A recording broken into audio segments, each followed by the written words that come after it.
A watch is a small timepiece intended to be carried or worn by a person. It is designed to keep working despite the motions caused by the person's activities. A wristwatch is designed to be worn on a wrist, attached by a watch strap or other type of bracelet. A pocket watch is designed for a person to carry in a pocket. Watches evolved in the 17th century from spring-powered clocks, which appeared as early as the 14th century. The first watches were strictly mechanical, driven by clockwork. As technology progressed, mechanical devices, used to control the speed of the watch, were largely superseded by vibrating quartz crystals that produce accurately timed electronic pulses. Some watches use radio clock technology to regularly correct the time. The first digital electronic watch was developed in 1970. Most inexpensive and medium-priced watches, used mainly for timekeeping, are electronic watches with quartz movements. Expensive collectible watches, valued more for their elaborate craftsmanship, aesthetic appeal and glamorous design than for simple timekeeping, often have purely mechanical movements underpowered by springs. Even though these movements are generally less accurate and more expensive than electronic ones, various extra features, called complications, such as moon phase displays and the different types of tourbillon, are sometimes included. Modern watches often display the day, date, month and year, and electronic watches may have many other functions. Time-related features such as timers, chronographs and alarm functions are common. Some modern designs incorporate calculators, GPS and Bluetooth technology or have heart rate and monitoring capabilities. Watches incorporating GPS receivers use them not only to determine the position, they also receive and use time signals from the satellites, which make them essentially perfectly accurate timekeepers, even over long periods of time. Developments in the 2010s include smartwatches, which are elaborate computer-like electronic devices designed to be worn on a wrist. They generally incorporate timekeeping functions, but these are only small fractions of what the watch can do. The study of timekeeping is known as horology. History. Watches evolved from portable spring-driven clocks, which first appeared in 15th-century Europe. Watches weren't widely worn in pockets until the 17th century. One account says that the word watch came from the Old English word woeke, which meant watchman, because it was used by town watchmen to keep track of their shifts at work. Another says that the term came from 17th-century sailors, who used the new mechanisms to time the length of the shipboard watches. A great leap forward in accuracy occurred in 1657 with the addition of the balance spring to the balance wheel, an invention disputed both at the time and ever since between Robert Hooke and Christian Huygens. This innovation increased watches' accuracy enormously, reducing error from perhaps several hours per day to perhaps 10 minutes per day, resulting in the addition of the minute hand to the face from around 1680 in Britain and 1700 in France. The increased accuracy of the balance wheel focused attention on errors caused by other parts of the movement, igniting a two-century wave of watchmaking innovation. The first thing to be improved was the escapement. The verge escapement was replaced in quality watches by the cylinder escapement, invented by Thomas Tompion in 1695 and further developed by George Graham in the 1720s. Improvements in manufacturing such as the tooth-cutting machine devised by Robert Hooke allowed some increase in the volume of watch production, although finishing and assembling was still done by hand until well into the 19th century. A major cause of error in balance wheel timepieces, caused by changes in elasticity of the balance spring from temperature changes, was solved by the bimetallic temperature-compensated balance wheel invented in 1765 by Pierre Leroy and improved by Thomas Earnshaw. The lever escapement was the single most important technological breakthrough, and was invented by Thomas Mudge in 1759 and improved by Josiah Emery in 1785, although it only gradually came into use from about 1800 onwards, chiefly in Britain. The British had predominated in watch manufacture for much of the 17th and 18th centuries,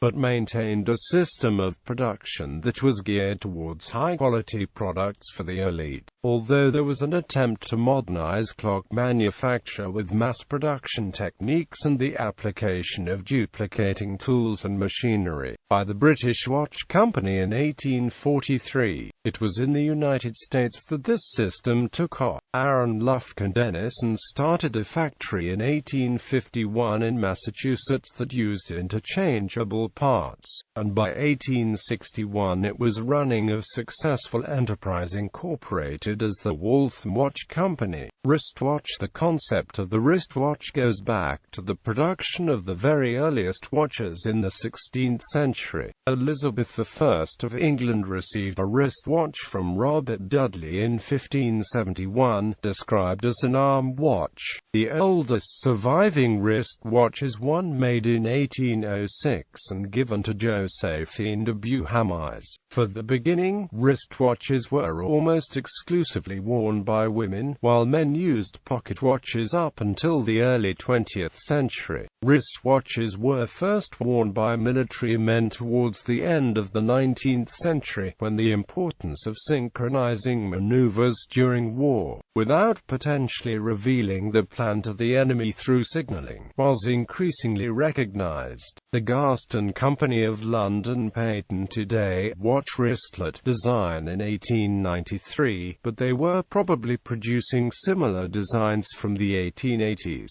Officers in the British Army began using wristwatches during colonial military campaigns in the 1880s, such as during the Anglo-Burma War of 1885. During the First Boer War, the importance of coordinating troop movements and synchronizing attacks against the highly mobile Boer insurgents became paramount, and the use of wristwatches subsequently became widespread among the officer class. The company Mappin and Amp Webb began production of the successful campaign watch for soldiers during the campaign at the Sudan in 1898 and accelerated production for the Second Boer War a few years later. In continental Europe, Gerard Perregaux and other Swiss watchmakers began supplying German naval officers with wristwatches in about 1880. These early models were essentially standard pocket watches fitted to a leather strap, but by the early 20th century, manufacturers began producing purpose-built wristwatches. The Swiss company, Daimler Frère and Amp CIE, patented a wristwatch design with the now standard wire lugs in 1903.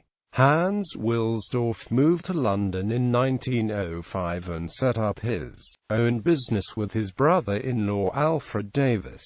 Wilsdorf and Amp Davis, providing quality timepieces at affordable prices. The company later became Rolex. Wilsdorf was an early convert to the wristwatch, and contracted the Swiss firm Aigler to produce a line of wristwatches. The impact of the First World War dramatically shifted public perceptions on the propriety of the man's wristwatch, and opened up a mass market in the post-war era. The creeping barrage artillery tactic, developed during the war, required precise synchronization between the artillery gunners and the infantry advancing behind the barrage. Service watches produced during the war were specially designed from the rigors of trench warfare, with luminous dials and unbreakable glass.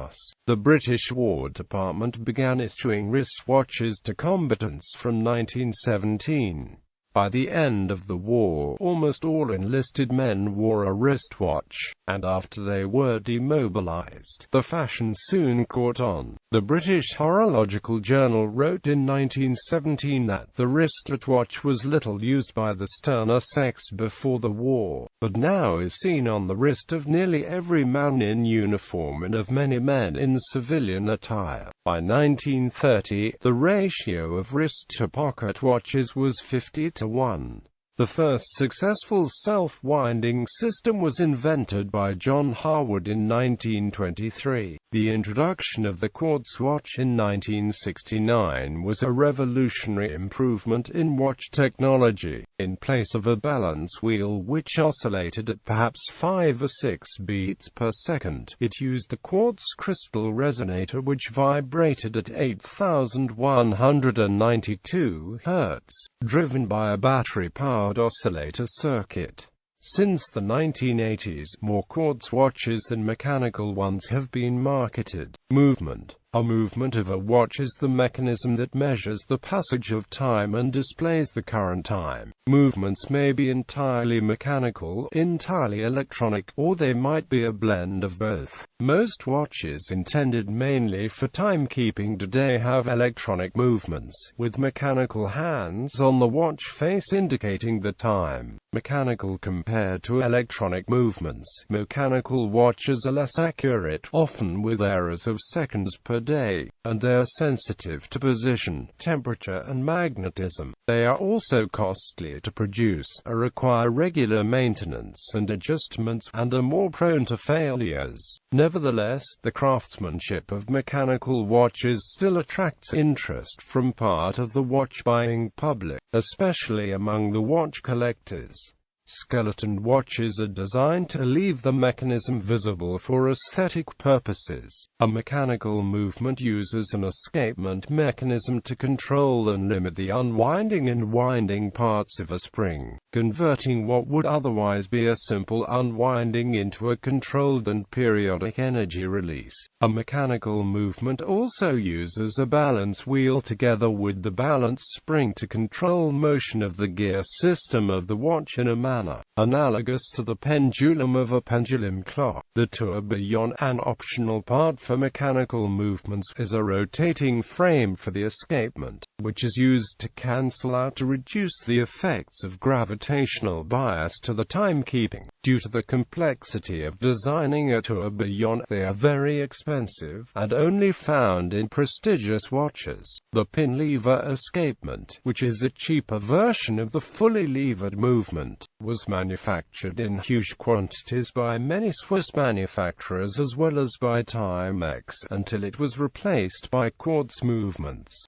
Tuning fork watches use a type of electromechanical movement. Introduced by Bulova in 1960, they use a tuning fork with a precise frequency to drive a mechanical watch. The task of converting electronically pulsed fork vibration into rotary movements is done via two tiny jeweled fingers, called pulls. Tuning fork watches were rendered obsolete when electronic quartz watches were developed. Quartz watches were cheaper to produce besides being more accurate. Traditional mechanical watch movements use a spiral spring called a mainspring as a power source. In manual watches, the spring must be rewound periodically by the user by turning the watch crown. Antique pocket watches were wound by inserting a separate key into a hole in the back of the watch and turning it. Most modern watches are designed to run 40 hours on a winding and thus must be wound daily, but some run for several days and a few have 192-hour mainsprings and are wound weekly. Automatic watches. A self-winding or automatic watch is one that rewinds the mainspring of a mechanical movement by the natural motions of the wearer's body. The first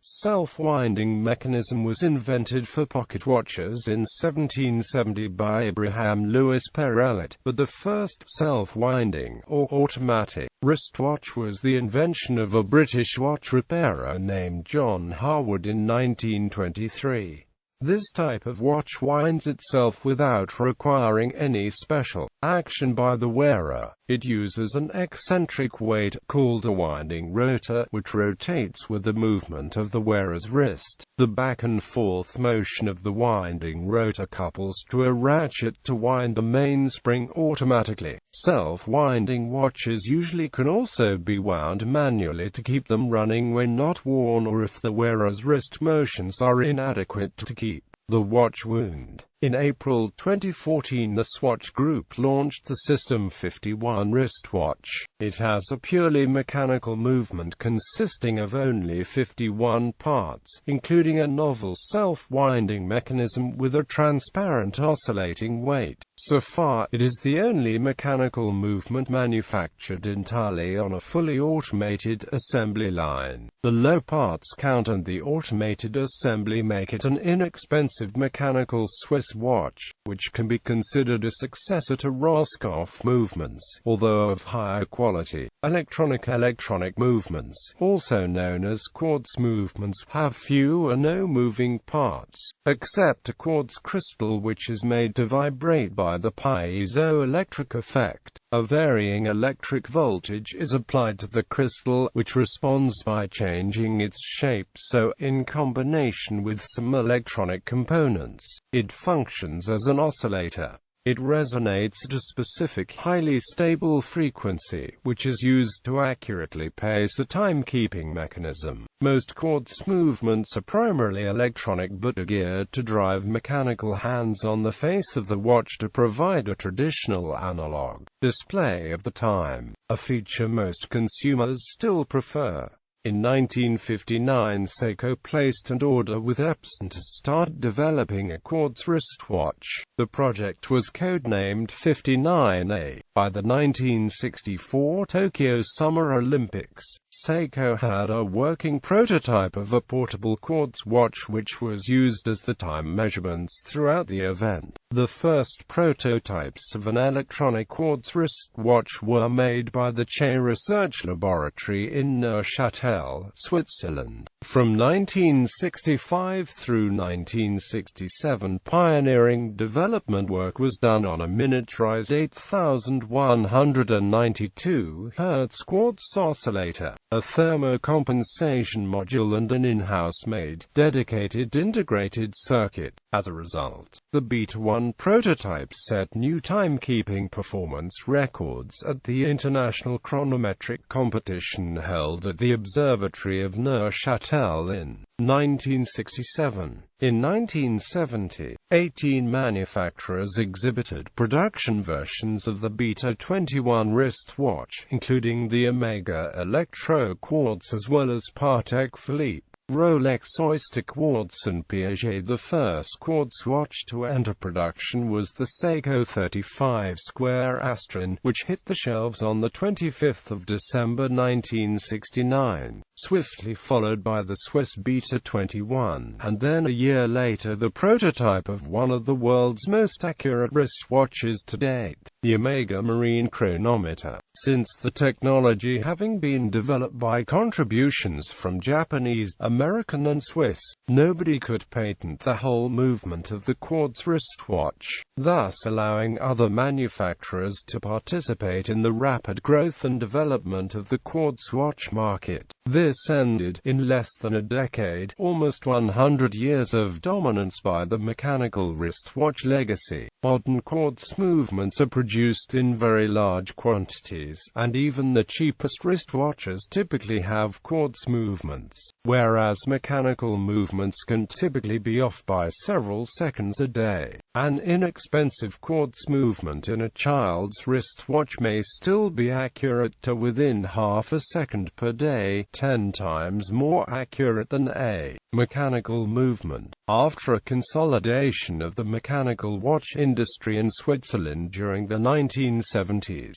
mass production of quartz wristwatches took off under the leadership of the Swatch Group of companies, a Swiss conglomerate with vertical control of the production of Swiss watches and related products. For quartz wristwatches, subsidiaries of Swatch manufacture watch batteries, oscillators and integrated circuits. The launch of the new Swatch brand in 1983 was marked by bold new styling, design and marketing. Today, the Swatch Group maintains its position as the world's largest watch company. Seiko's efforts to combine the quartz and mechanical movements bore fruit after 20 years of research, leading to the introduction of the Seiko Spring Drive, first in a limited domestic market production in 1999 and to the world in September 2005. The Spring Drive keeps time within quartz standards, without the use of a battery, using a traditional mechanical gear train powered by a spring, without the need for a balance wheel either. In 2010, Miyota of Japan introduced a newly developed movement that uses 3 prongs quartz crystal that exclusively produced for Bulova to be used in the Precisionist or Accutron 2 line, a new type of quartz watch with ultra-high frequency which is claimed to be accurate to plus or minus 10 seconds a year and has a smooth sweeping second hand rather than one that jumps each second. Radio time signal watches are a type of electronic quartz watch which synchronizes its time with an external time source such as in atomic clocks. Time signals from GPS navigation satellites, the German DCF-77 signal in Europe, WWVB in the US, and others. Movements of this type may, among others, synchronize the time of day and the date, the leap year status, and the state of daylight saving time. However, other than the radio receiver, these watches are normal quartz watches in all other aspects. Electronic watches require electricity as a power source, and some mechanical movements and hybrid electronic-mechanical movements also require electricity. Usually the electricity is provided by a replaceable battery. The first use of electrical power in watches was as a substitute for the mainspring to remove the need for winding. The first electrically powered watch, the Hamilton Electric 500, was released in 1957 by the Hamilton Watch Company of Lancaster, Pennsylvania. Watch batteries are specially designed for their purpose.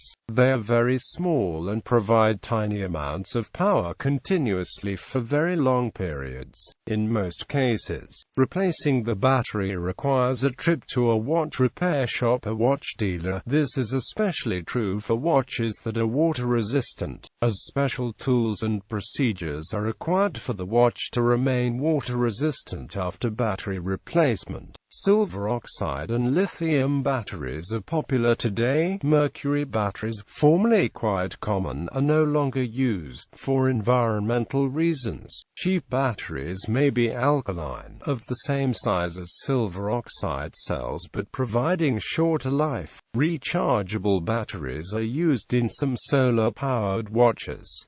Some electronic watches are powered by the movement of the wearer. For instance, Seiko's kinetic-powered quartz watches use the motion of the wearer's arm, turning a rotating weight which causes a tiny generator to supply power to charge a rechargeable battery that runs the watch. The concept is similar to that of self-winding spring movements, except that electrical power is generated instead of mechanical spring tension. Solar-powered watches are powered by light. A photovoltaic cell on the face of the watch converts light to electricity, which is used to charge a rechargeable battery, a capacitor. The movement of the watch draws its power from the rechargeable battery, a capacitor. As long as the watch is regularly exposed to fairly strong light, it never needs battery replacement. Some models need only a few minutes of sunlight to provide weeks of energy. Some of the early solar watches of the 1970s had innovative and unique designs to accommodate the array of solar cells needed to power them. As the decades progressed and the efficiency of the solar cells increased while the power requirements of the movement and display decreased, solar watches began to be designed to look like other conventional watches. A rarely used power source is the temperature difference between the wearer's arm and the surrounding environment.